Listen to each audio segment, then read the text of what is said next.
Hello అండి, welcome back to our channel. ఈ రోజు స్టోరీ అందాల రాక్షసి సీజన్ 2 ఎపిసోడ్ 146. ఇక స్టోరీ ఏంటో చూద్దామా? పదండి వెళ్దాం. వర్మ మ్యాన్షన్స్లో 4 జంటల నిశ్చితార్థం అత్యంత వైభవంగా ముగిసింది. ఎంగేజ్మెంట్ హడావిడి తగ్గి relatives, friends and well wishers వెళ్ళిపోయాక మహల్లో అందరూ చాలా హ్యాపీగా ఒకరితో ఒకరు టైం స్పెండ్ చేస్తూ హ్యాపీగా ఆ డేని ఎండ్ చేస్తారు. ఆయుష్ తను అనుకున్నట్టే 4 జంటల జీవితాలలోనూ సరికొత్త సంతోషాలు తీసుకుని వచ్చాడు. నెక్స్ట్ డే మార్నింగ్ ఆ 4 జంటలు తమ ప్రేమ ప్రయాణాన్ని మరింత ముందుకు తీసుకెళ్తూ ఒకరినొకరు అర్థం చేసుకునేందుకు వేరువేరు ప్లాన్స్తో బిజీ అవుతారు. ఆయుష్ తన రూమ్లోని విండో దగ్గర నిలబడి బ్లాక్ కాఫీ సిప్ చేస్తూ ఎంగేజ్మెంట్ సక్సెస్ఫుల్ అయిన హ్యాపీనెస్ ఆయుష్ మొహంలో స్పష్టంగా కనిపిస్తుంది. అప్పుడే ఆశి తలస్నానం చేసి ఫ్రెష్ అయ్యి తల తుడుచుకుంటూ రూమ్లోకి రావడం చూడగానే ఆయుష్ కాఫీ కప్ పక్కన పెడుతూ ఆశిను వెనక నుండి వచ్చి గట్టిగా హక్ చేసుకోగానే ఆశి ఒక్కసారిగా షాక్ అయ్యి, ఆయుష్ గారు ఏంటిది, ఎవరైనా చూస్తే బాగోదు, వదలండి, డోర్ కూడా వెయ్యలేదు అని ఆయుష్ నుండి దూరం జరగడానికి ట్రై చేస్తూ ఉంటుంది. ఎందుకు బాగోదు? నా వైఫ్ని హక్ చేసుకుంటే ఎవరికి ప్రాబ్లం? అయినా వితౌట్ మై పర్మిషన్ నా రూమ్లోకి వచ్చే ధైర్యం ఎవ్వరికీ లేదు. ప్రణవి విషయంలో నువ్వు తీసుకున్న స్టాండ్ చూసి నీపై నాకున్న రెస్పెక్ట్, లవ్ ఇంకా పెరిగిపోయాయి అంటూ ఆశి బుగ్గపైన నాలుగుతో ఎంగిలి రాస్తూ ఇద్దరు రొమాంటిక్ మూడ్లో ఉన్న టైంకి దియా తన బుజ్జి పాదాలతో పరిగెత్తుకుంటూ రూమ్లోకి ఎంట్రీ ఇస్తుంది.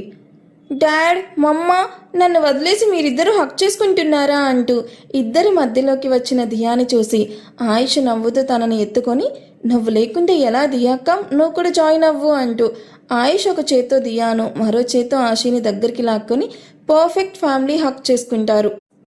డాడ్, ఈరోజు సండే కదా, నాకు ఐస్ క్రీమ్ తినాలని ఉంది. నన్ను మమ్మని బయటకు తీసుకెళ్ళు, మనం అలా బయటకు వెళ్ళి చాలా డేస్ అవుతుంది, ప్లీజ్ డాడ్ అని దియా ముద్దుగా ఆర్డర్ వేస్తుంది. Sure Diya, but no ice cream. నిన్న ఎంగేజ్మెంట్లో నువ్వు చాలా ఐస్ క్రీమ్ తిన్నావు, సో ఇంకేదైనా ట్రై చేయి, ఓకేనా? ఇప్పుడైతే నిన్ను మమ్మ ఫ్రెష్ చేయించి బ్రేక్ఫాస్ట్ తినిపిస్తుంది. మీరు బ్రేక్ఫాస్ట్ ఫినిష్ చేసేలోగా నేను నా మీటింగ్ కూడా ఫినిష్ చేస్తాను, ఓకే అంటూ ఆయుష్ దియా ముక్కుని గిల్లగా ఆశి ఇద్దరిని చూస్తూ ఆనందంగా నవ్వుతుంది. హైదరాబాద్లోనే one of the famous and costly 5 star హోటల్లో ఓపెన్ టాప్ రూఫ్ రెస్టారెంట్లో విక్రమ్, వేద లంచ్ డేట్కి వచ్చారు. చుట్టూ చల్లటి గాలి, mild music and perfect ambience మధ్య వేద లైట్ పింక్ కలర్ డ్రెస్లో చాలా అందంగా కనిపిస్తూ ఉంటే విక్రమ్ కళ్ళు తిప్పుకోకుండా వేదాని చూస్తూ కూర్చున్నాడు. వాట్ విక్రమ్, ఏదో కొత్తగా చూస్తున్నట్టు అలా చూస్తున్నావు? ఇప్పుడు నువ్వు చూడాల్సింది మెనూ కార్డ్, నన్ను కాదు. ముందు ఏదైనా ఆర్డర్ చెయ్యి, తర్వాత ఎంతసేపైనా ఒకరినొకరు చూసుకోవచ్చు అని వేద సిగ్గుపడుతూ చెప్పడం చూసి విక్రమ్ చిన్నగా నవ్వుతాడు. మెనూ కార్డులో ఐటమ్స్ నాకేం నచ్చడం లేదు వేద. నా కళ్ళ ముందు ఇంత బ్యూటిఫుల్గా ఉన్న నిన్ను చూస్తుంటే ఆకలి వేయట్లేదు తెలుసా? విక్రమ్ ఫ్లోటింగ్కి వేద మొహం ఎర్రగా అయిపోయింది. చిరుకోపంగా విక్రమ్ని చూసి, నీకు ఈ మధ్య రొమాన్స్ బాగా ఎక్కువైంది అంటూ ఆర్డర్ చేసిన లంచ్ రాగానే విక్రమ్, వేద ఇద్దరు కబుర్లు చెప్పుకుంటూ తమ ఫ్యూచర్ గురించి డిస్కస్ చేస్తూ లంచ్ ఫినిష్ చేస్తారు. వేద, మన మధ్య ఎన్నో అపోహాలు, దూరం, బాధ ఇలా చాలా ఫేస్ చేశాం. బట్ నిన్న నీ వేలికి రింగు పెడుతున్నప్పుడు నా లైఫ్కి ఒక కంప్లీట్నెస్ వచ్చింది. నిన్ను లైఫ్ లాంగ్ ఇలాగే హ్యాపీగా చూసుకుంటాను, ట్రస్ట్ మీ. నా పాస్ట్ ఏదైనా, నా ప్రజెంట్ అండ్ ఫ్యూచర్ మాత్రం నువ్వే అని చెప్పగానే వేద నీళ్లు నిండిన కళ్ళతో చూస్తూ విక్రమ్ చేతిని గట్టిగా పట్టుకొని కిస్ చేస్తూ, I love you Vikram, I love you అంటూ పైకి లేచి విక్రమ్ ఒళ్ళో కూర్చొని హక్ చేసుకోగానే విక్రమ్ వేదాను మరింత గట్టిగా చుట్టేస్తాడు. మరోవైపు అదే హైదరాబాద్లోని మాల్లో నిషాన్, అభి షాపింగ్లో ఫుల్ బిజీగా ఉన్నారు. నిషాన్ ఒక చేత్తో 5-6 షాపింగ్ బ్యాగ్లు పట్టుకొని ఇంకో చేత్తో అభి చేయి పట్టుకొని నీరసంగా నడుస్తూ ఉంటే అభి హుషారుగా నిషాన్ని మరో స్టోర్ వైపు లాక్కొని వెళ్తుంది. నిషాన్ మాత్రం అలసిపోయిన ఎక్స్ప్రెషన్స్తో తన వెనకాలే నడుస్తూ ఉన్నాడు. అభి ఉత్సాహంతో మరో డిజైనర్ స్టోర్ వైపు అడుగులు వేస్తూ ఉంటే నిషాన్ కాళ్ళు కదపలేక అక్కడే అసహనంగా నిలబడిపోవడం చూసిన అభి వెనక్కి తిరిగి, ఏంటి బావా, అప్పుడే అలసిపోయావా? ఇంకా నేను నా jewellery shopping, cosmetics, footwear and night wear dresses ఇలా చాలా కొనాలి అంది అభి కళ్ళు పెద్దవి చేసి. నిషాన్ చేతిలో ఉన్న షాపింగ్ బ్యాగ్స్ చూపిస్తూ, అభి, నువ్వు షాపింగ్కి వచ్చావా లేక మాల్ మొత్తం మన మహల్కి షిఫ్ట్ చేయడానికి వచ్చావా? 3 hours నుండి తిరుగుతూనే ఉన్నాం, నాకు ఇంకా అస్సలు ఓపిక లేదే, ప్లీజ్ నన్ను వదిలేసాయి. కావాలంటే నువ్వు వచ్చేదాకా నేను ఇక్కడే వెయిట్ చేస్తాను, నువ్వు నీ షాపింగ్ కంప్లీట్ చేసుకొనిరా. హలో మిస్టర్ నిషాన్ వర్మ, నిన్న ఆయుష్ బావ విక్రమ్ అన్నయ్యలు వాళ్ళ పార్ట్నర్స్ని ఎంత కేరింగ్గా చూసుకుంటున్నారో చూసావుగా. నువ్వేమో ఇప్పుడే ఇలా అంటున్నావు. అయినా ఇవన్నీ నా కోసం మాత్రమే కాదు, ఇందులో నీకు కూడా షాపింగ్ చేశాం కదా. డ్రెస్సెస్ అని పెద్ద పెద్ద వర్డ్స్ యూజ్ చేయకు. నాకు 2 షర్ట్స్ తీసుకొని నువ్వు 20 పేర్స్ కొన్నావు.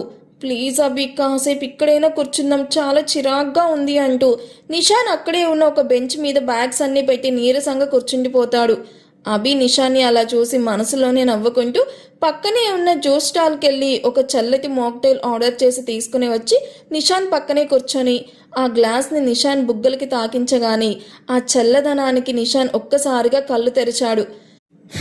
ఇదిగో తాగు అంటూ స్ట్రా నిషాన్ నోటి దగ్గర పెట్టగానే నిషాన్ జ్యూస్ సిప్ చేస్తూ రిలీఫ్గా ఫీల్ అయ్యాడు. అప్పుడు అభి మెల్లగా నిషాన్ చేతిని తన చేతిలోకి తీసుకొని, సారీ బావా, నిన్ను బాగా విసిగించానా? నిజానికి నాకు షాపింగ్ చేయడం ఇంపార్టెంట్ ఏం కాదు, నీతో అలా టైం స్పెండ్ చేయడం ఇష్టం. నిన్న అందరి ముందు నా వేలికి నువ్వు రింగ్ పెట్టిన క్షణం నా లైఫ్లోని ది బెస్ట్ మూమెంట్. నేను నీ సొంతం అయిపోయాను అనే హ్యాపీనెస్లో ఏం చేస్తున్నానో నాకే తెలియట్లేదు. నిషాన్ జ్యూస్ గ్లాస్ పక్కన పెట్టి అభి వైపు చూస్తాడు. అభి కళ్ళల్లో తనపై ఉన్న ప్రేమను చూసి నిషాన్ టైర్డ్నెస్ అంతా ఒక్క క్షణంలో మాయమైపోయింది. అభి చేతిని తన గుండెలకి ఆనించుకొని, నిన్ను చూస్తుంటే నాకు ఎప్పుడైనా విసుగొస్తుందా? నువ్వు చేసే అల్లరి, నీతో గొడవ పడ్డం, నీలో ఉన్న ఈ చొరవ, ఇవన్నీ చూసే కదా నేను నీ ప్రేమలో పడిపోయాను. నీతో గడపడానికి నాకు ఈ జన్మ సరిపోదు అభి. నువ్వు పక్కనే ఉంటే చాలు, నా లైఫ్ అంతా ఒక కలర్ఫుల్ జర్నీలా ఉంటుంది అంటూ అభి కళ్ళల్లోకి చూస్తూ ఇంటెన్సిటీగా చెప్తాడు నిషాన్. అభి నిషాన్ మాటలకి ఫిదా అయిపోయి తనను మురుపెంగా చూస్తూ, నిజంగానే నా బావా? మరి ఇందాక పెద్ద ఫోర్స్ కొట్టావు అంది ఆట పట్టిస్తూ.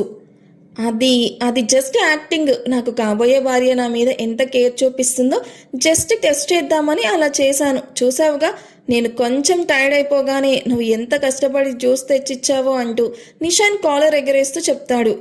నిషాన్ మాటలకి అభి మనసంతా లవ్ అండ్ హ్యాపీనెస్తో నిండిపోయింది.